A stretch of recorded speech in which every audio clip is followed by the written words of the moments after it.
ay naging Satanas, ang kaaway ng Diyos at inakay sa Ito naman tayo, nagbabalik naman tayo ang ating pag-aaral sa aklat po ng Biblia. At dito na po tayo sa ang ating tatalakayin po sa lumang tipan. Dito po tayo sa kabila at ito naman po yung bagong tipan at ito naman po yung lumang tipan. Dito po tayo sa lumang tipan at hanapin nyo lang po sa lumang tipan ang 195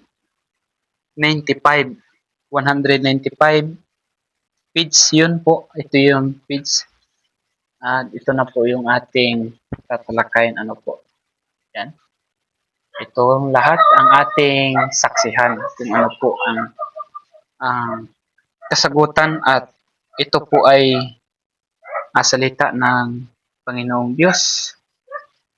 Sa pamamagitan po nito atin pong marinig at kung sakali po na hindi po natin maintindihan, maaari po tayong mag-comment at maaari po tayong magtanong at sasagutin po natin sa susunod na video. Yun po ang ating bakit hindi nagalaw? Yan. Ito po magsimula na po tayo sa ating talakay nito. At pagpasensyahan nyo na po na medyo may kabagalan ang aking pagsasalita. Dahil po mahirap po magkakamali po tayo. Ito po ang nakalagay. Sa pamamagitan, pasensya na po kayo at may mga aso po dito. At kami po sa tabing kalsada. Ito po ang nakalagay.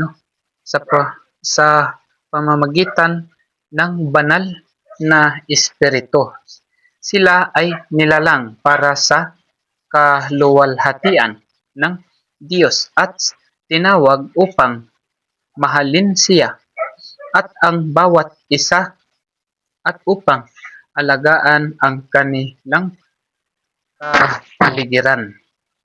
Nakalagay po dito ang Genesis 1:26-28, 2:7.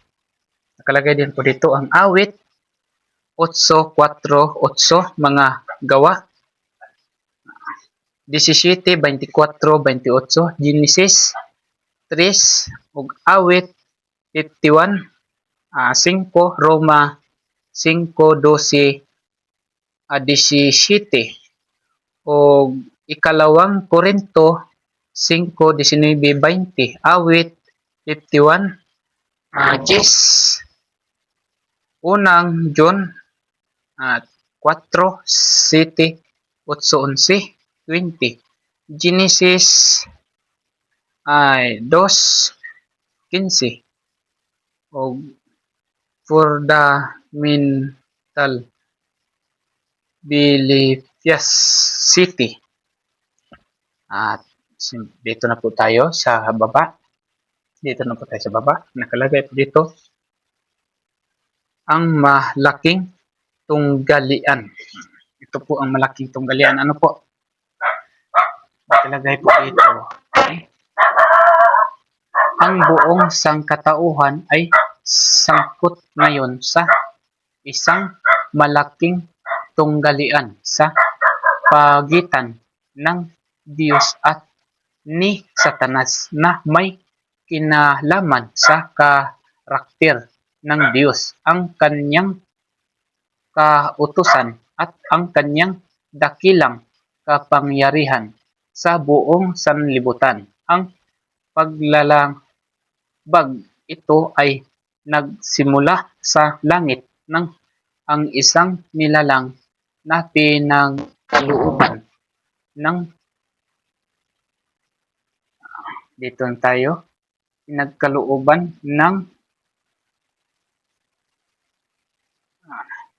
kalayaang pumili dahilan sa pagtataas ng sarili ay naging Satanas, ang kaaway ng Diyos at inakay sa paghihimagsik ang isang bahagi ng mga anghel. Kanyang ipinasok ang espiritu ng paghihimagsik sa sanlibutan. Nang akayin niya si Adan at Eva sa pagkakasala, ang kasalanan ito ng tao ay nagbunga ng pagkasira ng wangis ng Diyos sa sangkatauhan. Ang pagkakagulo ng mundo nilalang at ang ganap na pagkawasak sa panahon ng pangmundong pagbaha sa pagmasid ng buong nilalang.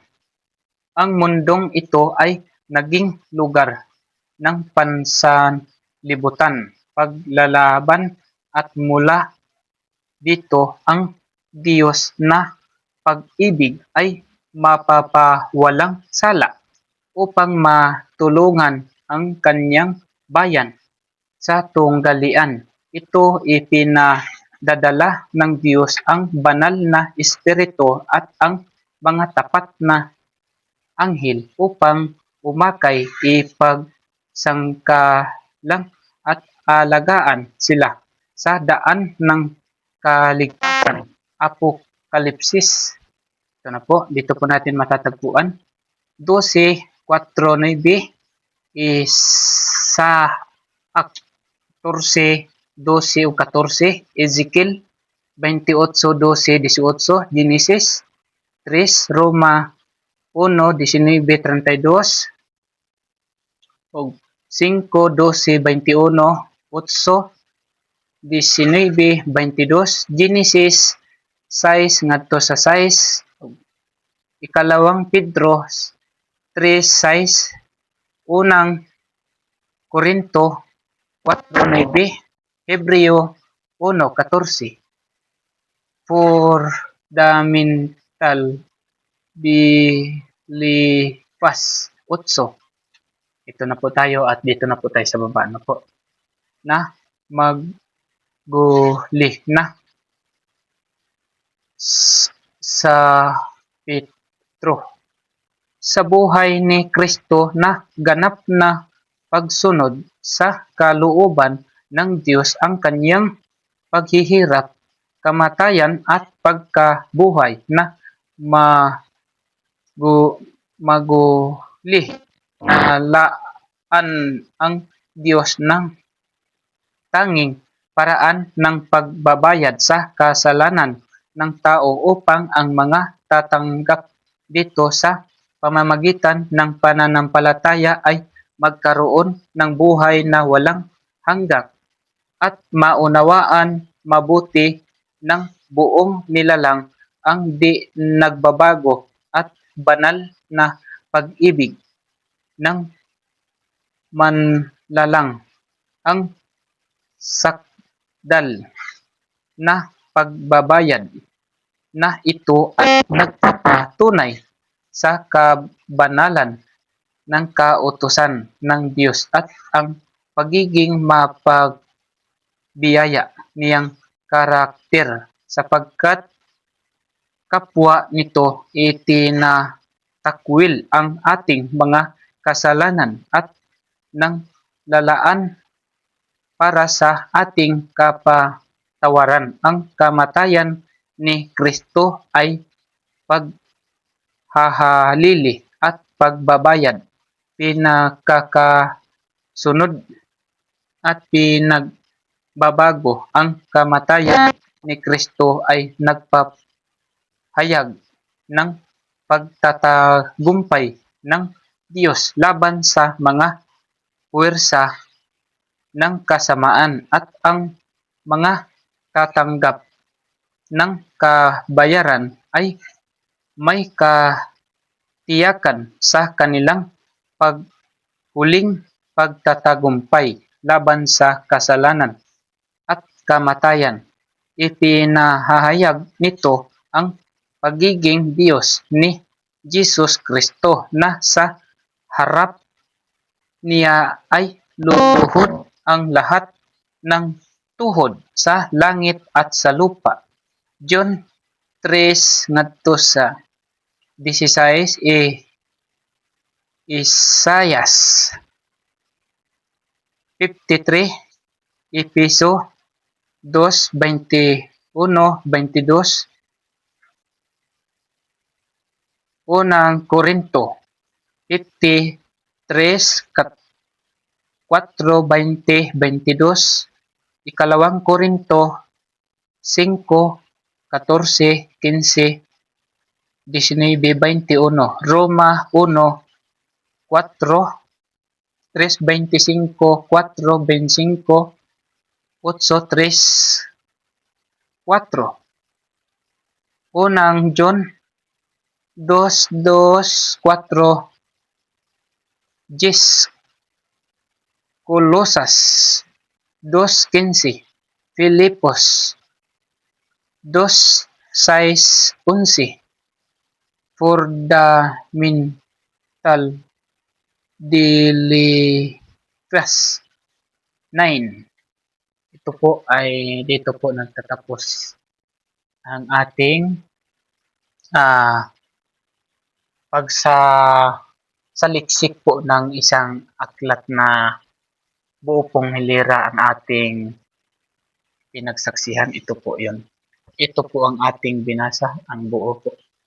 At wala po tayong dinagdag, wala po tayong binawas. Kaya siguro naman po kapag ito'y inyong nasubaybayan, sa simula dito pa lamang hanggang natapos, ito po ay siguro inyo pong naintindihan sapagkat nakalagay po dito kung saan nagsisimula ang mga kasalanan at kung bakit natin kailangan pilitin habang tayo may pagkakataon pa na ating ipagkatiwala ang ating buhay sa kay Panginoong Diyos na siya po ang ating tagapagligtas. Maaari po tayong mag-comment sa atin pong mga katanungan at dito naman po sa aking channel sa YouTube, pwede po ninyong dalawin kung sakali po nagkakaroon kayo ng interes at paki-share na lang po kung sakali inyo din pong nagustuhan ang aking mga bahaging ito para po sa inyo ng aking mensahe ay salita po ng Diyos. Dito po tayo kumukuha ng ating kaalaman. Hindi po natin kailangan magmataas, hindi po natin kailangan magmagaling sapagkat atin pong nautay-utay na ipatuturo o ipaalam sa lahat. At ayon po sa ating mga nabasa dito sa likod na lumang tipan na ang Biblia ay walang pinipili sa pagtuturo. Ano po? Kaya dito po sa mga iba't ibang busy sa mga trabaho, maaari po tayong dumalaw na lang sa ganitong pamamaraan po at tayo ay magkakaroon ng experience. At siguro naman po, naintindihan po ninyo at mag-comment lang po kayo kung sakali may katanungan po kayo at sasagutin po natin sa susunod nating video. Ingat po kayo kung saan man po kayo naroon mga kapatid.